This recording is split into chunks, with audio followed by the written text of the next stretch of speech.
So the Chief Curry controversy in a compound town is the gift that keeps on giving. And today I want to continue the conversation with the reaction from the government of Jamaica with an interview that the minister Olivia Bobsy Grange did on Nationwide.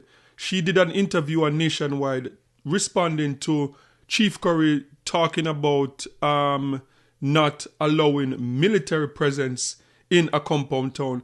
And what is interesting about this whole controversy is one of the first thing I thought of when I sat back and started to think about this thing more deeply. The first thing that came to my mind is that what if the People's National Party, they had won the election and the People's National Party were the one that was dealing with this hurricane relief, with Hurricane Melissa. Just imagine that, yes, the People's National Party won and Mark Golding was the Prime Minister of Jamaica and Mark Golding was the one dealing with this. Would Chief Richard Curry turn down the offer from Mark Golding to send the JDF Corps of Engineer in a compound town to help them to fix those 265 homes in a compound? And when I sat down and thought about that, I said to myself, you know what? I don't think Chief Curry would have turned down the offer from Mark Golding. So this is obviously not about military presence. And that is the next thing also. When Chief Curry talks about military presence in a compound town, not wanting military presence there and traumatizing that young people, like kids in the community, would be traumatized when they see military in the space, especially with firearms. That is so disingenuous because someone that grew up in the community reminded us yesterday that, look, as a young girl growing up in that community, the JDF, they are up there all the time. They camp out there all the time. They train in that area all the time. And when she said that, it kind of reminded me that years ago when I moved from Jamaica and I went to live in Bermuda, the soldiers, the army from Bermuda, they trained in Jamaica with the Jamaica Defense Force. And a compound was one of the places where the Jamaica Defense Force and the Defense Force from Bermuda, they would go and camp out back in those days. So this is not new.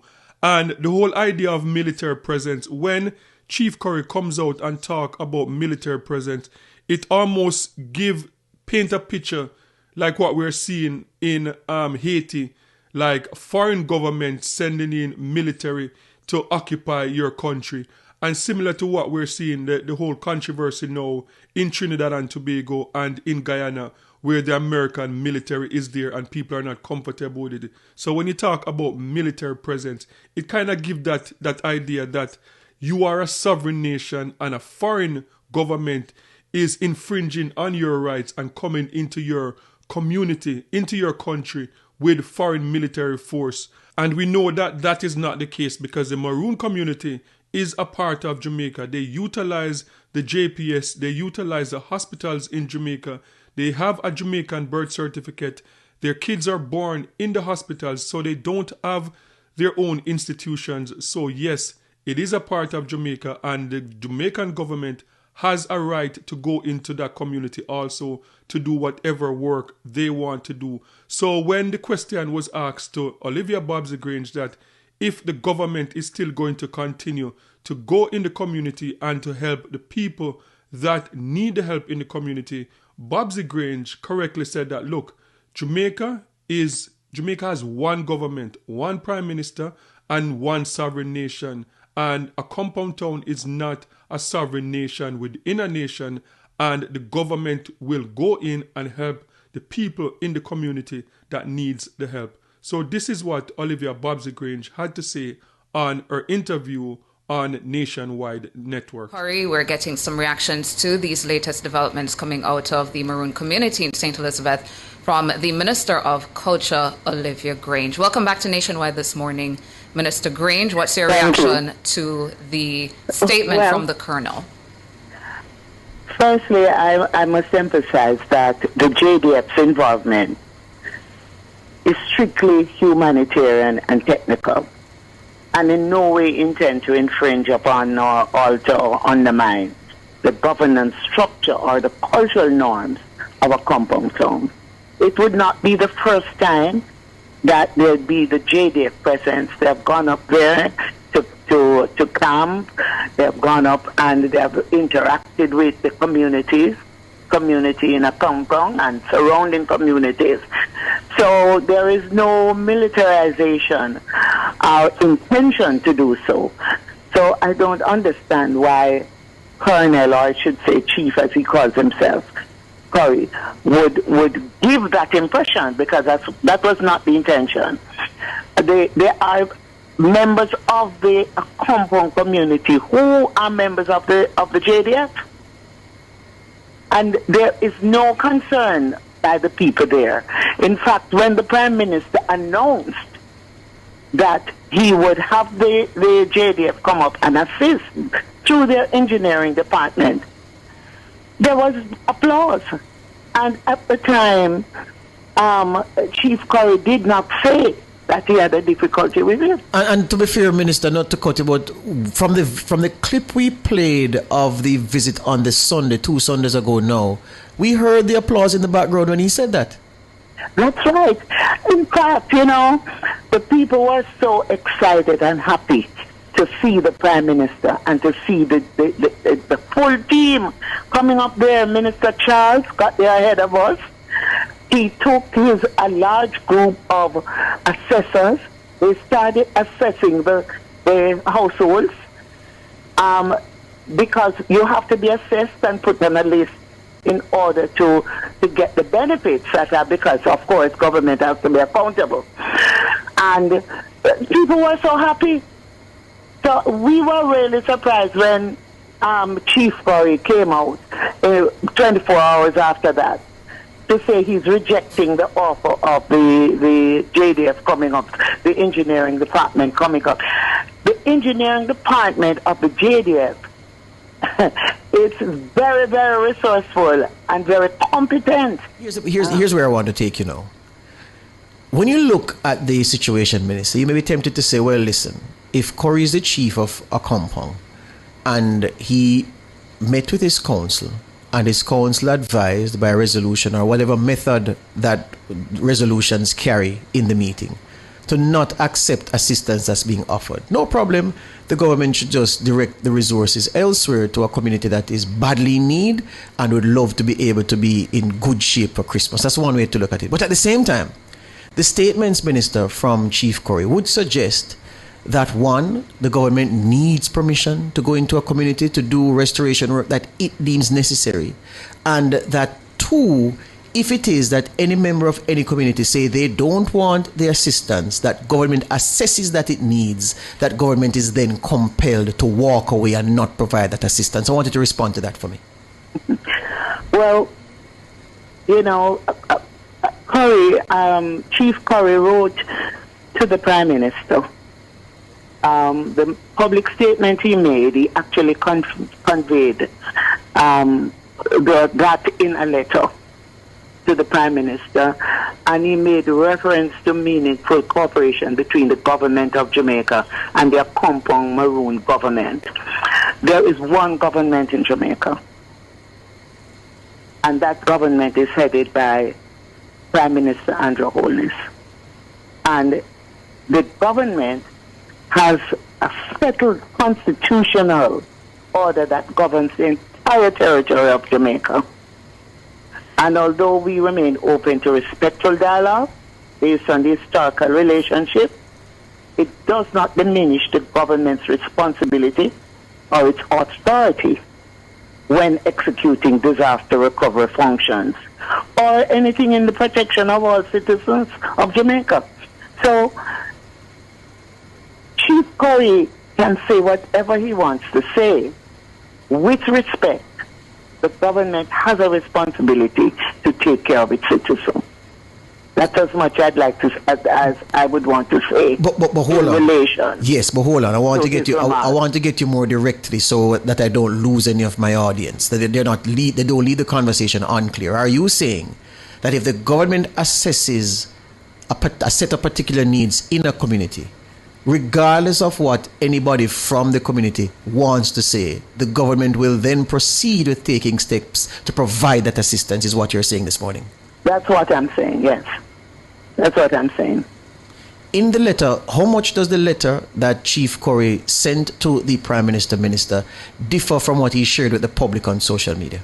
Essentially the same thing. The only thing I noticed that he did not make reference to the Accompong Maroon government, quote unquote. But if he did say, he said, we reiterate our willingness to engage in dialogue on areas where meaningful cooperation between the government of Jamaica and the Accompong Maroon government may rise, particularly in matters related to disaster readiness, environmental resilience, and support for broader Maroon districts impacted by the storm. I also want to indicate here that the intention is to visit other Maroon communities. We are in dialogue with them. We have asked them to send details as to what numbers of residents in their communities and what they would consider their greatest needs. And a schedule is being worked out to visit those communities and also to visit other cultural communities. Yes. On the Sunday is when you and the Prime Minister and the team went to Accompong. On the Monday morning, we spoke to Senator Hill, who was also part of the team given direct instructions by the Prime Minister to get his ministry, MIIC, in so that they could help businesses resume commercial activities. So when we spoke to Albin Hill on the Monday morning, Minister, he said that by the Tuesday, his team would be deployed there to start the work. So he got his instructions and he started working immediately. Have the JDF dispatch his team? Yes. Have the JDF been given the instructions that the Prime Minister telegraphed to the public that they will be going into Accompong? Are they working it? Have they been sent there? Have they taken up the responsibility yet? Well, the Prime Minister has given his instructions to the Chief of Defence about the work that the JDF Engineering Department will do across the island, not just in Accompong. So the answer is that the soldiers are working? Yes, and you know, in times of disasters and emergencies, the JDF is always there and they do an excellent job. And they are very respectful, you know, in relation to how they deal with people. And, you know, we are proud of the JDF, very proud of the work that they do. Important. When we do major projects, for example, they are involved. Yes. Important, yes. Minister, before we forget, a small detail. But that letter that Chief Corey sent to the Prime Minister, did the Prime Minister respond? No, there's not been any written response to the letter. So as we... Not yet. Right. Pardon? So as we wrap, Minister, at an appropriate time, the people in need of help in Accompong can expect to see JDF, their engineering corps, in that community assisting with re-roofing efforts. I want to reassure the people of Accompong that we will help them to build back, and we have to bear in mind climate resilient rebuilding. We have to ensure that in building back, we help with the infrastructure, we repair the infant and primary school, and we assist persons to get their roofs back on. We are committed to doing that. And lastly, before you go, just to say to you, you said about the rest of the Maroon community, that help is coming, is what you're saying this morning. Yes, there are a total of 5 communities. There is the Charlestown, Moortown, and Flagstaff. And we're going to make sure that we go and see what support and assistance they need. And we will be assisting them to build back. We are also going to be going to look at some of the Rastafari mansions and see where they need assistance, the kind of assistance they need. The revival churches, the cultural communities, we are reaching out to them, and we're going to ensure that they get the support like any other community in Jamaica, any Jamaican who needs the support, we are ensuring that we will be there to give them the support they need. Hear you this morning. Thank you this morning. And Thank you for I your should time. just quickly say that Yes. we have done a number of projects in the communities, in the Maroon communities. Certainly in a compound, we have trained tour guides. We have given small businesses training. We have provided funding. We have given them tools of trade. So it's not a new relationship. It has been an ongoing. There is Cotsall community. We have worked very closely with the Maroon communities. We don't have a problem. We don't have an issue with them. There may be an issue with Chief Curry, who we know that traditionally the heads of the Maroon communities are called colonels. Mr. Curry has chosen to call himself Chief. We have given him his respect, so we refer to him as Chief. But for tradition, throughout the years, we know the heads of the Maroon communities as colonels. In your time, has this been the most fractious relationship between a government in office and a Maroon colonel? Most definitely. And it's so unfortunate. But this too, we will work it out.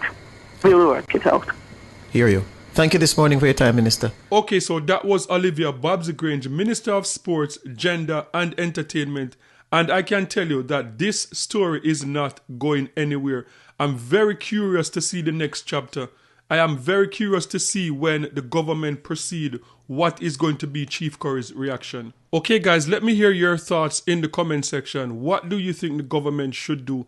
Do you think the government should go ahead with the plan to help the people in the community that need the help? Or do you think that they should take Chief Curry's advice and just send the material and leave Chief Curry and the people of their compound community to rebuild themselves? Or some people are even going as far as said if they don't want the military, the Corps of Engineers from the JDF, that the government should not give them anything at all. Which part do you think that the government of Jamaica should take? Let me know in the comment section. And don't forget to like, share, and subscribe for more amazing content. And remember, peace. I'm out.